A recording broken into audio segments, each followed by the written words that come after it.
Welcome back, folks, to another episode of Business from the Bass Boat Podcast on the Serious Angler Network, presented by Rec Lending. And guys, today we've got a great show lined up, one that we've been meaning to do for a while.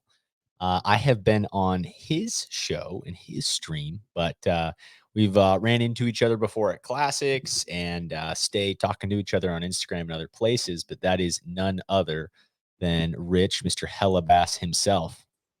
What's going on, man? Not much. Just trying to get ready for the first big derby of the year. Getting boat ready, trying to find GoPros and chargers and SD cards and like all the things that were in disarray at the end of the year. And now I'm trying to like scramble last minute to put it all together. Dude, I don't know what it is. And I'll be honest, I've always had issues with procrastination. Like growing up, this isn't just a new thing for me. I've gotten a lot better at it, but like, man, the amount of late nights I've had before leaving for a derby is a problem. You know what I mean? Like I'm in the same position right now. I feel a little bit better. My boat, I just completely organized this evening, but I have to pack everything. I'm sleeping in the truck bed camper. So there's just so many things. I'm headed to fish a tournament as well this weekend. And it's like, why do I wait until Thursday night, the day before I'm leaving, to go do something? Yeah, absolutely. I do have an excuse. I did have to travel for work for 3 days this week, so I can use that as a little bit of an excuse. There you go. There you go. So what derby are you headed to? So I'm fishing the third Bass Nation qualifier on the Mississippi River out of La Crosse. So looking to hopefully do well, cash a check, maybe win, and try to punch my ticket to the national championship on Grand Lake in November. That's right, man. Super cool. So you have spent a lot of time with Bass Nation. I think that I followed you along through the years of making state team, going to the nationals, that kind of a thing. I have always loved that structure, the grassroots event, having that 50 boat field at the end of it. My question is, now this changed format. Glad to see you're going to fish one of these events, and then they take a percentage, right? It's a much larger scale event. Top 20. Okay. How many boats are in this one, for instance? Do you know? I don't know if I've heard. I think it's somewhere. I think 170, 180 is kind of what I had heard. I don't know where it ended up. I don't think we filled the 250. Okay. But I didn't hear what the final numbers were. Maybe it's in this email. They sent out a very extensive information email at 10 o'clock this morning that I just haven't had time to read through. So maybe it's in here somewhere. Nice. I mean, it's got 9 attachments on it. 9 attachments, like all the different off limits and where you guys are launching out maps, low wake zones, lock and dam information, lock safety, angler briefing, invasive species. Oh man, all big time. Meeting schedules. Yeah, it's pretty well laid out. They do a good job with their packets. I think they've got a really good system. Bassmaster, I've always noticed that with any Bass Nation regionals or anything like that, is like they're on top of like their stuff as far as it's a system. It's the same PDF. It shows you off limits. I love that. Like I hate having to ask a tournament director specific question about off limits because I don't feel like it's necessarily fair, because that they should share that with the rest of the field, right? Like if someone has a question about something, like if it's not explained correctly, when it's a map, it's super easy to like, okay, here's where you can't fish. And everyone's on the same page. Yeah, absolutely. I agree. I mean, so I guess where I was going with this is you've been a Bass Nation guy for a long time. Have punched your ticket to the national championship. And now it is going from 50 boats to 250 boats or whatever it's going to be. A lot bigger of an event with a payout and all this stuff. But what's kind of your take on that, man? Well, I think if you just look at the national championship event by itself, it's going to be less prestigious, right?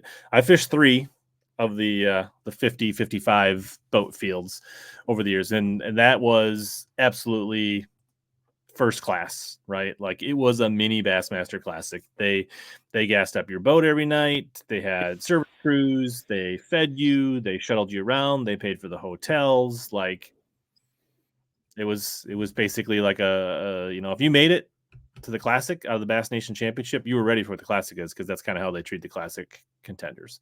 So from that standpoint, that's having a chance. The top 3 going to the Classic and the top 1 going to the Bass Nation Championship.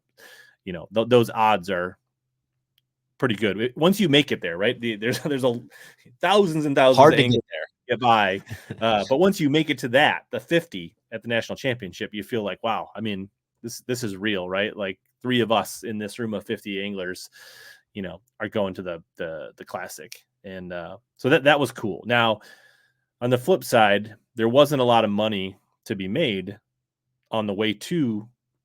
It didn't cost a ton, but there wasn't much money to be made. So right. You can look at it Basically, either way. like when you win your state, you would kind of get travels paid for or something like that, Right. Like right? they As give you a far as like, stipend, they'd give you I mean, and then typically when you're fishing the qualifiers or the regionals back then, your state would oftentimes pay for your lodging and things like that. So a lot of the expenses were pretty minimal getting there. I mean, obviously it takes weeks of time and tournaments. But like when Manny Wong won it the last time I fished the national championship, I think he won like 20 grand, 25 grand, and his Elite Series due was like 50 grand, right? So it's like there's a bit of a delta gap there. Now, like there's a $400 entry fee on this qualifier I'm fishing, but I finished 40th. I get 800, which isn't like bad, but usually when you're getting the last check in a tournament like this, you're getting 400. You know what I mean? Like a BFL, what's the entry fee? $400, and then so the last 400. payout is 800, and then it's 12 grand to win. Got it. So 12 grand on a $400 entry fee. I feel like it's pretty reasonable. And then you're going to the a no entry fee national championship out of that as well, which I think the purse is predicted to be about $50,000 if you win that. Okay. So I was curious if you make about the national that, championship, or if you win the national championship now, you at least have put enough money in the bank for your Elite Series deposits. So there's something to be said for that. I agree. Yeah. And I was hoping that it would maybe resemble a little bit closer to like the Toyota Series Championship from a payout perspective, but I understand you're only paying a $400 entry fee for that regional event, whereas the Toyota Series guy is paying $1,700 per event for 3 of them. So that makes sense. And as far as like, it's kind of a middle. There's only 4 qualifiers, right? Feeding into this national championship versus, where there's 40 Toyotas or however, I mean, or 20, 20, 30, I don't know. 3 times 7 divisions. I don't know how many. Yeah. There's at least 20 something of them. Yeah. Yeah. Okay. So the total intake, it's definitely not there. But I think for what they are taking in, they seem like they're paying out a pretty good chunk, in my opinion. And yeah, if I make the national championship, I'm, 3 and 200 or 3 and 250 or whatever it ends up being versus 50. But I'd like to think if I do the qualifier or 2 every year, I'm probably got a good chance of making the national championship every 3rd year. Whereas like I did go back to back once to the national championships, but I've fished the Bass Nation for 20 years and only made it 3 times. Got it. So I think in the end, I think I'll get more swings at the national championship. When I get there, it's going to be a bigger hill to climb. But if you're not there, you can't make it either way. Right. I think that's fair. Now, have you ever fished the Bassmaster Team Series Championship or anything like that? Back in the day, I fished the Bassmaster Weekend Series and made the national championship back like before it was merged with the ABA, which is a pretty cool event. But yeah, I have not fished the team trail to make it to the team championship. Got it. Okay. Yeah, I did that and it was fun. It was like we didn't do well in the tournament, so there was certainly a bias there, but I didn't like the payout as far as how things went for being a 200 whatever boat field. And it just worried me when Bassmaster released this. Like, I agree. I think you lose the flair of a championship style event of like 50 boats. I've always loved that because it's like exactly what you said. 1 in 3 of us, and it used to be 1 in 7, right, are gonna go to the Bassmaster Classic or sorry, 3 of the 50 versus 7 of the 50. But, like, it used to be like that was something that I was intrigued by. The same way I do think the last version of that is kind of the TBF, the way it's structured as far as a championship style event you Mhm. qualify for. But I see the point in the payouts, right? Like, it does get better, and at the end of the day, from a monetary perspective, like, I'm thinking as Bassmaster, they're making more money by having more entry fees and more people fishing events rather than these state deals and kind of working its way up. Yeah, and there's still the state route, right? You have your direct qualifiers from the states, which you're going to be fishing this weekend, right? You probably got to finish in the top Yeah. 2 or 3 to punch your ticket directly for Right. I mean, 2025. it's so exactly. And I'm actually fishing. So this is I've never fished with this Bass Nation, right? This is my first. I'm signed up with the Bass Nation this year. So I moved from Colorado to Idaho. But the Wyoming Bass Nation, which is very, like, it's small, right? I think it's the top one. It might be the top two. I don't know. But it's something, Sure. very small as far as their numbers. But that's what I'm fishing. And so, and that's just because it's actually on a lake in Idaho. It's not far from me. So I'm like, I better go fish that one because it's right here. So, Mhm. but exactly. So do you know, I don't know this. I should probably know this. Because it's always been in the past when you make a state national team, um, or a regional team, it goes, you fish the regional and then it goes the following year, right? For the national, as far as, or I'm sorry, that you qualify for the regional the following year, correct? At least Right. So usually your that's how state we did it. qualifier sends you to the regional the following year, and then you fish the national championship in the Right. same year as your regional.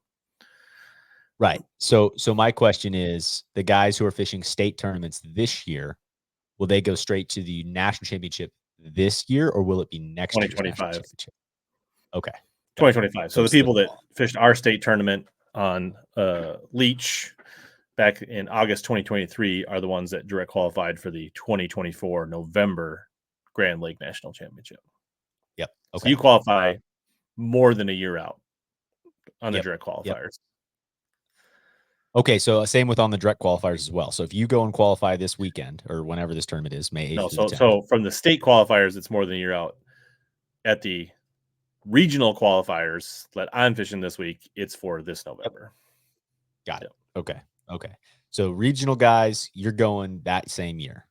Mhm. State guys, you're going an additional year out. This is great Yep. information. Should be a representative for Bassmaster, Rich. Uh, okay. Well, that's cool. I think that's a neat way. Yeah, and so I think what To- Bass Nation did to kind of like, from my perspective, they took the Mhm. Bass Nation and they took what used to be the single division qualifier route, like when you used to be able to do one open division and make the elites or the classic. Well, you can still make the classic, but right, they're basically combining those and kind of putting them together into a one system. Sure. So the people I'm really surprised the numbers aren't filling up because all the people that were griping about there's nothing for the working class guy to make the elites, these qualifiers are it. And it's probably even an easier path or a less expensive path now One than it derby. was. I mean, you only have to fish 2 tournaments. Right. You are, as far as days away go, 6 days. What, I don't know how long the regional Right. tournaments So, or are, you but could as like, far as if you wanted to make it more like an open schedule, you could pick 3 of the qualifiers and go fish those 3 qualifiers.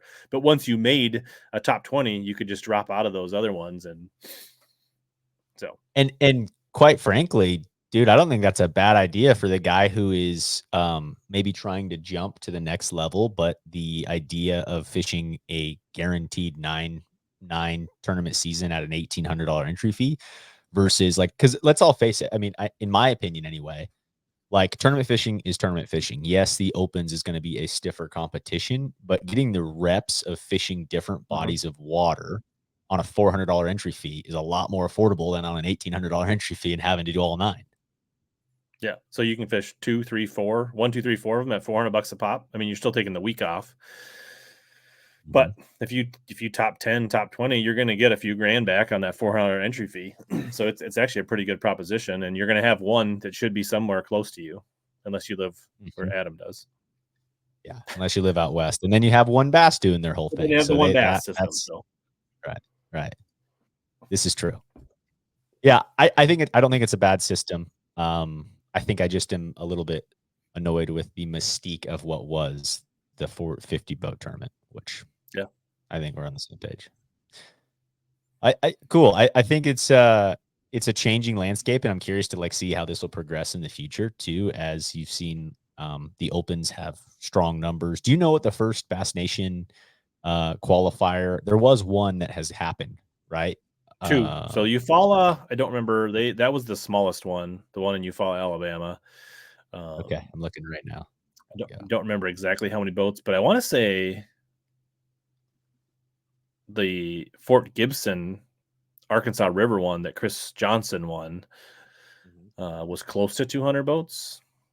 And that was one they were concerned about. Like, they didn't think they were going to get the numbers there, but they actually had a pretty good event. Yeah, that's surprising to me. That place is a mud hole. But 131 boats on For Eufaula. Mm-hmm. Yep. And then let's see, Nation on the Arkansas River, which I guess there is a large fishing community right there. So that could be, which same with Eufaula. I mean, April would be good, I guess, on the Arkansas River. It's they only had 100 on here. Well, it's because there's a lot of zeros. That's what happens on mud holes. There is a lot of zeros. So, and that could have been the case too, by the way, on Eufaula. I didn't. Because I had Chris Johnson on, and I'm pretty sure he said it was like 180, 190, something like that. Yeah. It's so the last place finisher, unfortunately, there's some people here from Colorado. Sorry, folks. In the bottom, also Texas, Tennessee, but there are like 25, 30 guys that blanked. And so they're saying 167. So yeah, right in there in that 190s range. That's awesome. Curious to see if any of them get to 250, but either way, I mean, that's still a strong turnout, right? I mean, if that's in a Toyota Series event, that's a big field. That's a good Derby turnout. 3 times as many that are in the Havasu Toyota. Is that what it is? Yeah, man, that is rough. I'm that's an unfortunate deal. 55 boats. I don't think I've ever seen it that low. I've seen 60s, I've seen 80s, but 55 is dang it. Need to figure something out west for folks because that is not getting it done. But I mean, props to MLF for keep coming out, man. Like, I guess I've had what's his name on?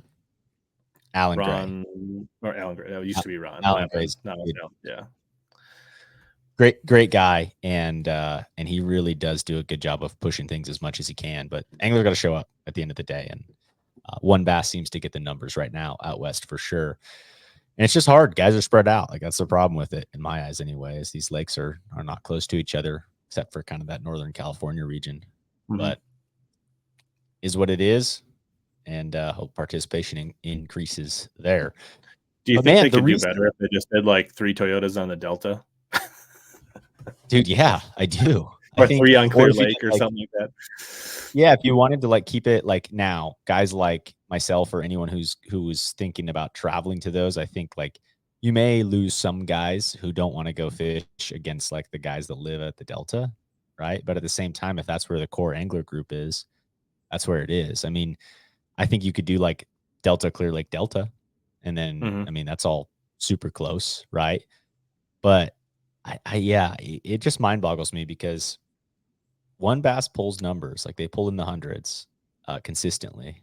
And then some of the Toyotas, generally the first Toyota of the year gets a good number of guys. And then I think you get guys fishing their local stuff more as you get into the Mays, the Aprils of like busy tournament season. And so you have guys who are going to go fish their state team or wherever it may be. And there's just, I think one time, I don't know if it was at a classic or if I was at the Delta or where, but Bryant Smith, I was talking to Bryant Smith about it. And he's like, man, the problem with the West is there's not enough guys that are like doing this full time. Like he's like, he said, I was one of them, right? Like there's very few people out West that are doing it full time. And there's just a huge driving commitment to do multiple series. Like most guys, they choose like the Toyota Series, they choose the One Bass, or they choose the BAM Tour now, right? Like they choose one, and that's what they're doing. it's hard to have. There's very few guys that cross over between multiple, like the Ken Ma's do. Like some of the guys that There's are not fishing like a core time. 50 guys that are going to fish all three. Mm-hmm. Exactly. If you had that, and then you had the other 50 that show up, or the other 100 that show up, then you're great.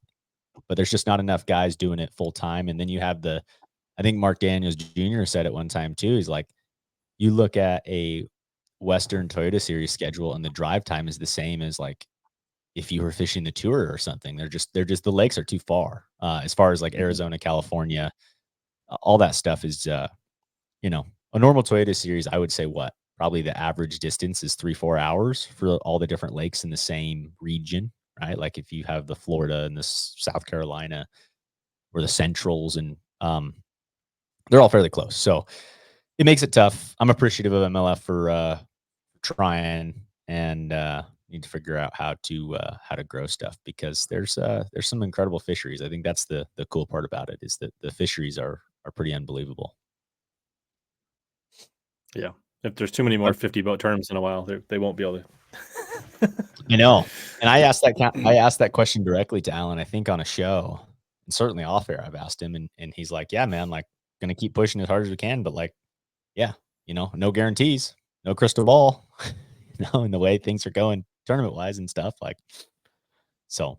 Well, and I think honestly, the BPT leadership has put a bad, like, there's a lot of people that are anti MLF now. They're really anti Boyd / BPT, and they're saying, I'm not going to give my money to MLF. Well, that's really, I try to defend that and say that's not a good stance to take, because it's not the folks that were at FLW's fault that MLF and Boyd Duckett, bought them. There's still a lot of really good people that are Phenomenal running employees. tournaments. And you know what I mean? Like all those employees from like Benton, Kentucky, and the MLF crew, the majority of them are really good people, and they're running the Toyotas and the BFLs because they love it, and they're like doing, you know what I mean? Like, I'm sure, they got to make a living in too, but like, I feel like to some degree, the BPT and that whole just bad publicity up on top is dragging them down, and it's not good. I don't disagree. So I caution people. It's okay to be anti BPT or anti Boyd, but I don't think you should take it out on the Toyota and MLF, because there's a lot of good people representing those brands that didn't have a choice in this matter. So, right, exactly. I mean, they're at the whim of the corporate decisions of when FLW sold and everything else, and that's their job, that's their livelihood. That you're kind of boycotting in some ways, right? Like that's affecting them directly if people aren't. So I totally understand that. I mean, it's some of that is certainly, I agree. I think there's a public perspective there that doesn't get maybe talked about as much in public, but like, man, every time I pull up and I like a lot of things that Major League Fishing is doing, but I pull up a Facebook post on Major League Fishing, like the amount of FBD, hashtag FBD, like hashtag, like, I mean, it is ridiculous the amount of negative comments, and perception is reality. When everyone has this perception of that and you see that, like, then everyone kind of is like, well, it's just, it reminds me of like American politics of like jumping on a bandwagon or something. And it's crazy. Yeah. So it'll be interesting to see the landscape in like 5 years from now. I have no idea what things will look like. So time will tell. Let's get into your Opens debut. I heard your stream the other day. First of all, phenomenal stream. If anyone is interested, the HellaBass, I listened to it on the podcast, but you had Mr. Kurt Dove on, great guy, and who does swing out west in a couple of tournaments here and there. And lately this year, he's doing a lot of that. And you discussed a lot of things, some cool economic stuff around how much tournaments cost for some of these organizations and that kind of a thing. But talked about, I heard you mention that you are fishing the Bassmaster Northern Opens in the Midwest. And so I was like, dude, I think it'd be great to get you on to talk about what that means for the Midwest guys, for the Minnesota guys. You've got, some cool tournaments in Minnesota and these kind of regional events that it seemed to have done really well from an outside perspective of seeing kind of the participation and the boats they're giving away and some cool stuff there. But you have a good core of anglers, and there's no doubt there's some phenomenal anglers that come out of Minnesota. I mean, look at some of the guys on the opens right now. But what does this mean to the Midwest folks? How, this is this your first opens on the boater side? Have you ever fished one as a co? What do things look like for you, man? Yeah, it absolutely is my first open, regardless of boat or not. I fished one, what is now a Toyota, maybe an Everstart or a Stren or something on lacrosse as a co back in the day. So I've Okay. mainly fished a lot of, the like the old Bassmaster Weekend Series, the Bass Nation. That's where I've spent a lot of my time, and then fishing local stuff. I fished, but that has taken me regionally and nationally, and fished out of the state quite a bit. And I've always thought about fishing the Bassmaster Opens, and when I was younger, it was kind of a thought that someday I would like to maybe try to make the elites, or whatever the tour at that time. I think I've kind of like, honestly, at this point, I think I'm more realistically just want to make a classic at this point. I'm with you there. I feel you. Honestly, I think back, if I'm just being completely honest, 5-10 years ago, I've always been a pretty consistent angler that cashed a lot of checks, and I felt like if I went through the Bass Nation and I made it, I think I could have been. I always felt like I think I could have hung around and flirted with classics and cashed checks, and I don't think I would have been KVD or Brandon Polnick or Jacob Wheeler, but I think I had that consistency that could have been sticky for a while. But now it seems a lot scarier. These guys coming out now, these EQs, like if I qualify 2-3s from now, I don't know. Like that's I feel like the level of competition is getting really high at a high, extremely fast level. So at this point, the classic is really it. And I've always wanted to fish, some Bassmaster Opens, and it's kind of a bucket list thing. And you've always wondered, like you see guys that fish them and do well that you fished against home, and and you see guys have success in other parts that you've fished, you've beat, you've been competitive with, and you've always wondered, like, what would it be like? And so this year, it just like, it was too good to pass up. There's it's the most Midwest division of Bassmaster Opens by a long shot that they've ever had. Arguably, I think of any, not even just Bassmaster Opens, like the Toyotas have never done anything up there. Any Right. national tournament organization, right? Yeah. I mean, back in the day, like the Everstarts came to Vermilion a couple times, but then I'm sure like their other tournaments would have been like Detroit River and like Kentucky Lake, or like Mm-hmm. the times the Bassmaster Opens would come here, they would be part of the Centrals when they would come to La Crosse. So it would be like La Crosse, Grand Lake, Red River, or Toledo Bend, Table Rock, La Crosse, something like that. Like, Right. or if somehow it was part of the northern swing of the Opens, it would be like La Crosse, Douglas, and Thousand Islands. You know what I Got mean? it. Like, Yeah. you get one event 3 hours from your house, but the other ones are 15 to 20 hours away. So the Right. fact that there are literally 2 tournaments within 3 hours of my house, and then the one that's the furthest away is like 10 or 11 or something, or 9, 10, 11 hours. And Good it's on a schedule. fishery that St. Clair is just like, I don't think there's anybody that fishes tournaments that hasn't thought, man, I'd like to go to St. Clair for a week. Right.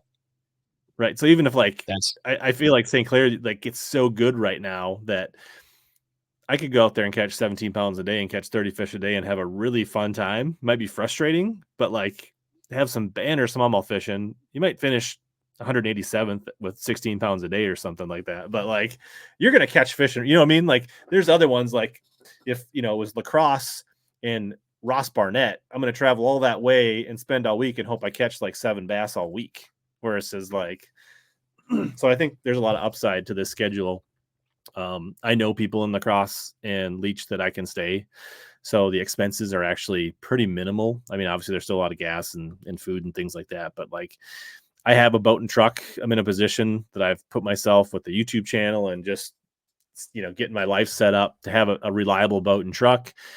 The YouTube channel and what I've got set up on the fishing side of things, based on how I've done over the years, I've kind of got a cushion in my fishing account to be able to do this. And it was really just too good to pass up.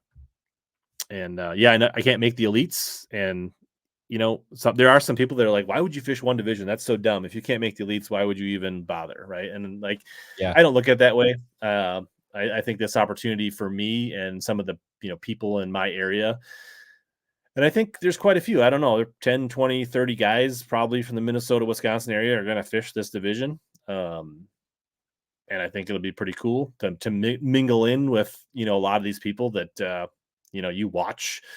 I get to go fish against Dakota Ebear and, Randall Tharp and Matt Pangrak. And yeah, I mean, like, right.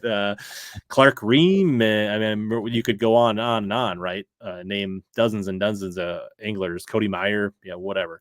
You Yeah. can't name them all. But so to see how you measure up, and if you have a good tournament and you bust one, you can go to the Classic. And honestly, if I cash, 2 checks, I'll break even probably, based on where I'm located and what I have available. So it's a really good opportunity. So I'm fishing that in the nation qualifier. So I'm basically, for the most part, focusing on fishing 4 200-ish boat tournaments, and going all in on those 4 weeks. And then I'll probably still go to our state qualifier in August and probably not pre-fish and just show up at Vermilion and give it a whirl, knowing that I can fish the northern, wherever the Division 3 qualifier. I assume it's going to not be too far from, I assume it'll be maybe like Table Rock or St. Clair, or, I mean, I feel like there will be a qualifier within 8 hours of me most years, I bet. Yeah. That's awesome, man. I think it's a super unique move on Bassmaster's part. I think that your guys in the Northeast probably weren't super pumped about it, right? As far as I those have guys. no sympathy for those guys. They've had so many Oneida, Champlain, Thousand Island, Potomac, Chesapeake Bay tournaments over the years. I have no sympathy. That's fair. That's totally fair. Yeah, I mean, I think it's super cool to see the move. I think it's the right time from Bassmaster too. And the reason I say that is because they've rolled out fishing all 9 as the thing, right? And so there's no risk, or less of a risk, I should say, from a participation standpoint. If there was just less participation from the Midwest and that Mhm. kind of a thing, like just being new to it. So I'm super excited to see the turnout on who shows up. I think I've thought about it personally. Like, it would be so cool to be a guy like yourself, a regional guy that's used to fishing against all these hammers in your area. And it's like, hey, the Bassmaster Opens coming here, and you get to fish against all those guys, like, in a 200 boat field. Like, that's a kind of a dream. Like, that's fun stuff to kind of see. And like you said, fish against the best out there. And also just like, it feels like another tournament because it's with the buddies that you fish against normally. And it's on bodies of water. So it starts with St. Clair, right, in Yep, just Michigan after in 4th of July. July. So I think practice starts like on the 5th or 6th of July or something like that. Oh my gosh. Wow. Have you spent any time on St. Clair? Never. Never Nope, been. haven't been there. Gotcha. That'll be Have cool a though. little Like bit you of said. time on Michigan, like Mhm. Escanaba, like Big Bay, Little Bay to Knock, but haven't really fished the Great Lakes system much. So that'll be a new experience. I'm not going to, most likely won't get out there ahead of time, unless there's some serendipitous work trip that like lands me there, in June, where I can like just go meet up with somebody and go out and kind of look at it. But so otherwise, I mean, but they gave you 5 days. So I'll use a travel day and make sure I can spend all 5 days practicing for that one. Um, and that one intrigues me because St. Clair is full of fish. There's lots of bites. It's about getting on the right size of fish, and the smally gurus don't always win there. I mean, Mm, Bill Weidler won St. Clair. Um, right. uh, Chris Alabama, right? Lane, yeah, Chris Lane won St. Clair, Wow. right? Like, I'm not saying they're not good anglers, but they're not Gustafson, Johnston, Fighter, right? Like your prototypical smally guys that typically dominate a lot on those fisheries. So I think it is a place where strange things happen. Now, do you feel like that changes now with scope and forward facing sonar? I mean, I definitely need to be putting in my reps between now and then. Once we get out of the muddy lacrosse tournament this week, I'll be spending a lot of time looking for similar types of water near home that I can, since I won't be fishing as many local team tournaments and things like that, I'll be going out and spending my time practicing getting reps for that tournament, which will also be Yeah. useful on leech. Got it. Got it. And I'm assuming that one, so that's August 22nd through 24th. I like how this is like spread out too. It's 1 month apart, July, August, September, kind of roughly a month each.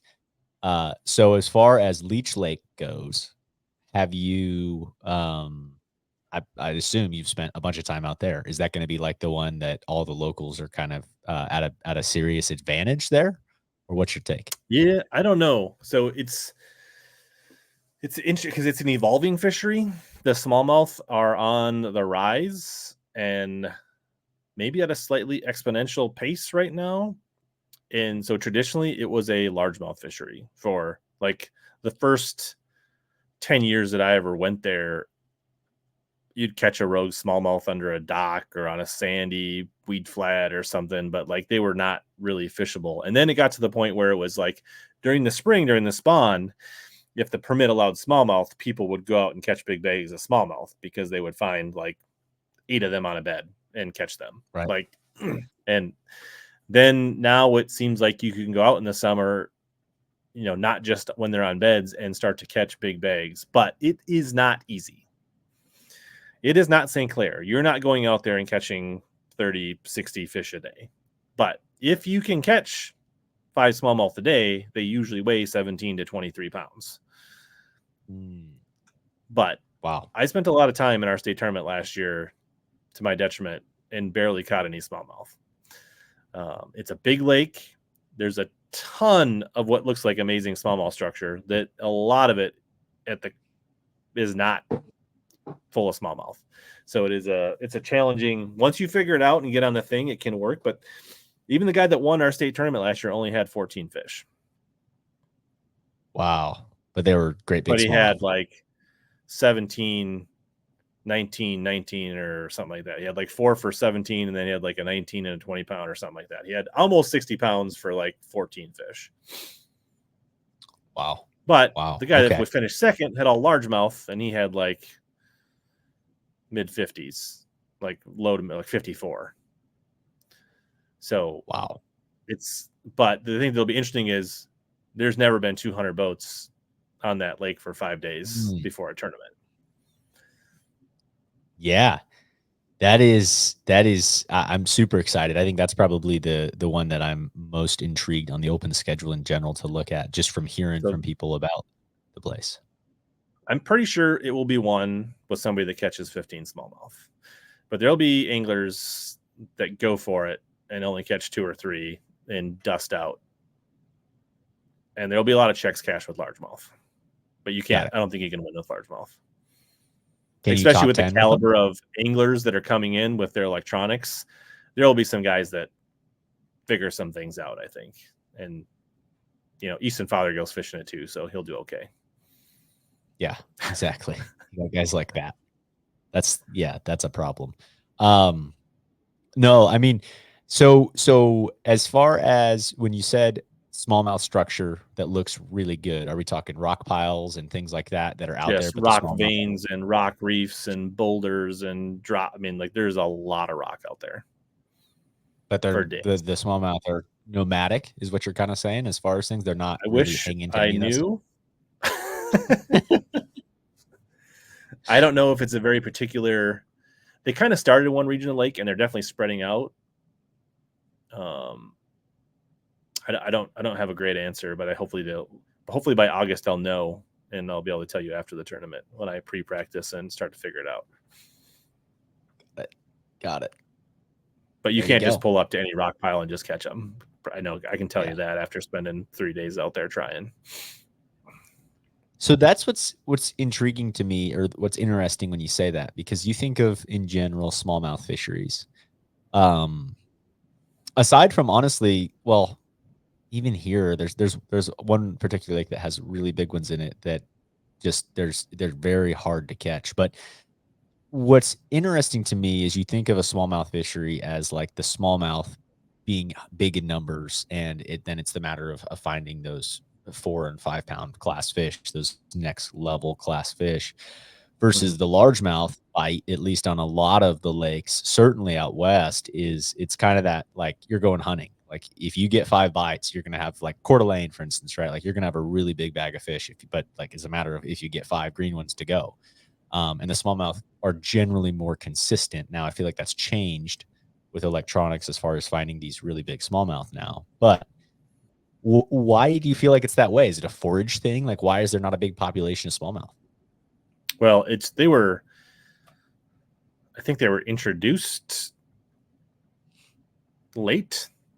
Like, they haven't, I mean, some of the connecting waters have had them, but they haven't always been there in big numbers. So it's an emerging population. I think based on the amount of habitat in 5-10 years, people might not be so hyped about Mille Lacs, and they might be more hyped about leech. It's still on the rise. I don't think we know what the full potential leech is as a smallmouth fishery. And it's gotten cleaner, right? They've gotten zebra mussels, so it's, the water has changed over the years, and it's an evolving fishery. But there is a ton. I mean, there's miles and square miles of wild rice and reeds and lily pads and shallow vegetation in the bays, and then there's these deep, and there's also a deep basin.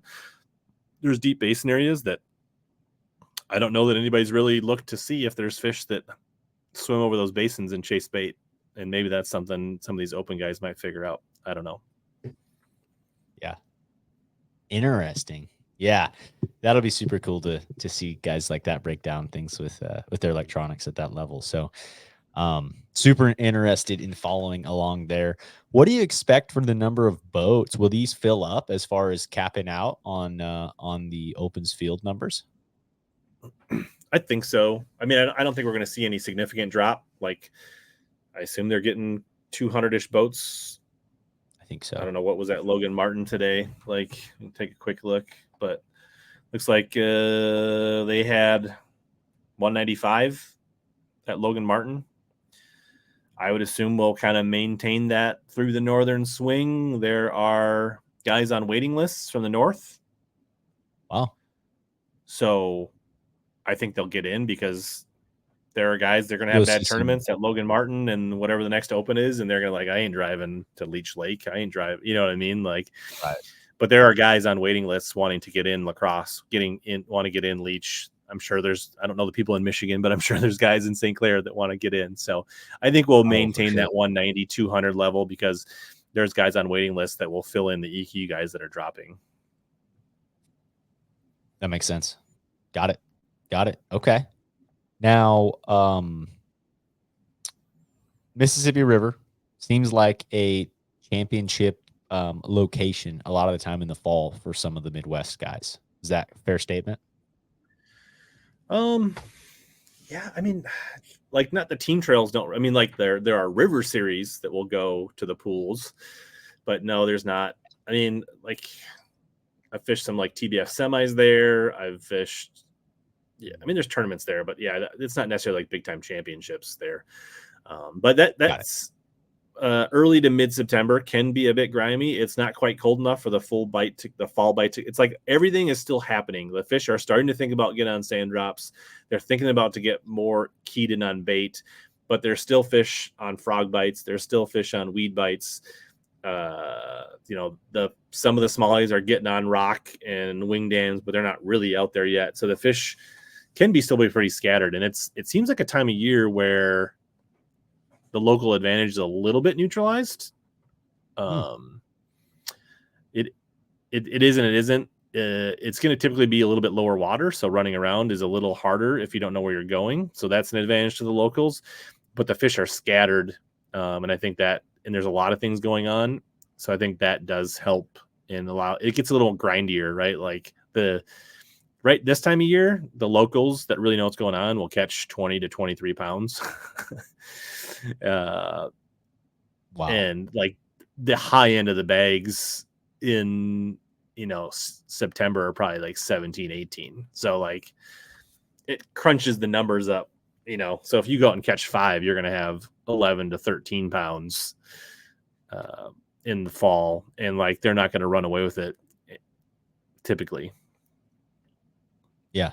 Yeah. But if it gets to be Okay. too much later, like when they had a BFL regional that Cade won, they were catching close to 20 a day, and when they have it in the pre-spawn, can be 20 a day. But in this late summer, early fall, it's 14 to 17 pounds is pretty good.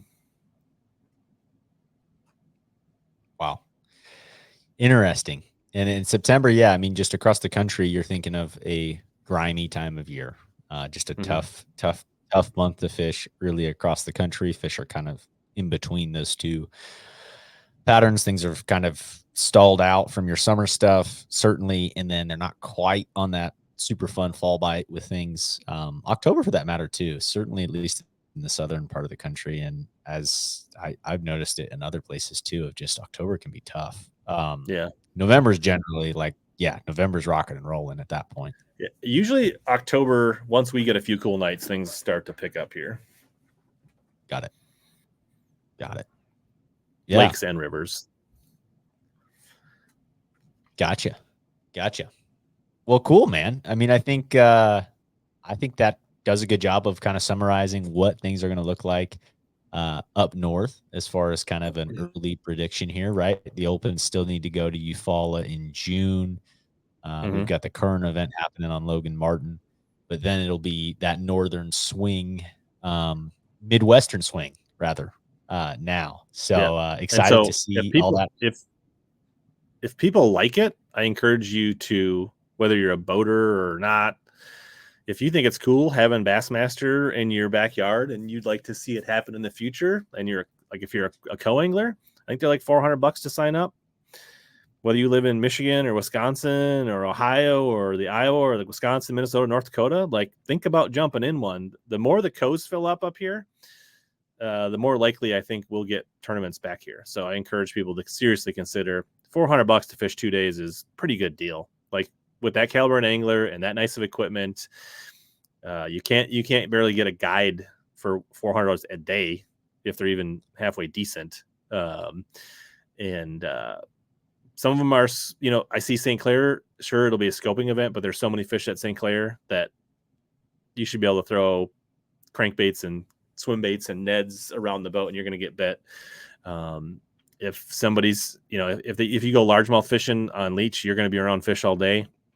If the person does go out and fish boulders, one thing you'll know is if they're scoping boulders, they are around fish, and you just have to think of it like a spawn event. Like keep fishing, pay attention, fish slow, be deliberate, cover water with a small swim bait. And when they move to the next boulder, you drop your net on that boulder, because you'd be surprised that if they give up on a fish. So, I mean, there will be opportunities. I don't think having that mantra that like, I don't want to fish a tournament, the scopers, I think it's a bad take. And then lacrosse will be it'll be a little grimy, but it'll be a lot of fun. You'll get bites, and it's a good swing. And I think it's a great place for people to learn a ton for a pretty affordable price. So I encourage people to fill up those co-anglers in this northern swing. Yeah. No doubt. I think that's you've done right. You fished some of the Opens as a co, right? Like, I mean, I think overall you had a great experience. Phenomenal, man. Like I viewed it as a complete learning situation. And I think, to your point, especially if you are a guy from up there that wants to see someone break a place down and fish maybe differently than you have ever seen on a leech lake or something like that, massive. I mean, for me, like probably the highest level experience that comes to mind is fishing as a co-angler I flew in and fished a Toyota series as a co-angler on Champlain and drew Spencer Sheffield. And watching him scope was incredible. And not just the same way you can watch it on TV, but actually seeing what he's doing and breaking down. Like, it's the hardest part about watching on TV is, right, you're like, what is this guy fishing? Why is this bay or whatever it is? Like, it makes so much more sense when it's in person on the water. And like, he was great too, by the way. Like, he's like, hey, that one's like a 3-pounder, throw it that one, or that one's a little one, like whatever, like 90 feet to your left, like he literally said those kinds of things just being a nice guy. But like, it was incredible to watch that, and it changed my experience as an angler to like, holy cow, I really need to pay attention to this live scope thing after watching him. I mean, he's what, top 5 in the world at it? Like, it was, and that's the caliber of guys that you have the chance of drawing up here, right? Or like the Dakota E-Bears. Like, I mean, you're gonna have some super cool stuff. So, and I agree, I've never had an issue with the scope thing. Like, I understand the frustration as a co, but there are guys who consistently get it done on the co side behind those guys, even out scoping. And it's because they just put their head down and know that at any cast, a fish could be there. And they're throwing baits that are, like you said, a swim bait, something that's just covering water around because you're around fish. And you're around fish in the ocean. You're around them everywhere, and smallmouth are aggressive. So you'll still catch fish. You'll still have fun. And I agree. I think I'm curious to see. I have no idea. I mean, you see a lot of the opens now where co-anglers, there's just less co-anglers participation, I think, across the board in Toyota Series, opens, whatever it may be. And so I'm curious to see that kind of long-term effect in play. But for the guys who are playing the game, like, it's a huge learning opportunity. I never viewed it as a way to make money. It was literally just like, hey, this is a way to learn. Yep, absolutely. And if you do well and you cash a check, then that's awesome. 100%. Cool. Well, dude, I think that's about all I have. I would love to certainly do something like this again. For folks interested, if you live under a rock and haven't heard HellaBass, he's got an awesome YouTube channel, podcast, Instagram, and it's all HellaBass, right? As far as I know. Real simple. HellaBass, wherever your favorite social media vice is, I'll meet you there. Heck yeah. And always the visor guy, cuts the tops off hats. He's not like, you're not going to buy a visor. You're going to make a visor. Yeah. Why would I buy a visor when they give away so many hats at tournaments and fishing shows and whatever? It's true. I love it. I love it. All right, man. Well, thanks for coming on. Good luck getting ready for the rest of your tournament. Hopefully you're not up too late. I feel myself getting stressed, trying to get things ready too. So I'm right there with you, man. All right. Well, maybe we can send a couple Instagram shots of some fish during practice, and we'll root each other on. There we go. I like it. I like it. All right, buddy. You take it easy. Have a good rest of your night. Thanks for coming on. Thank you, everyone.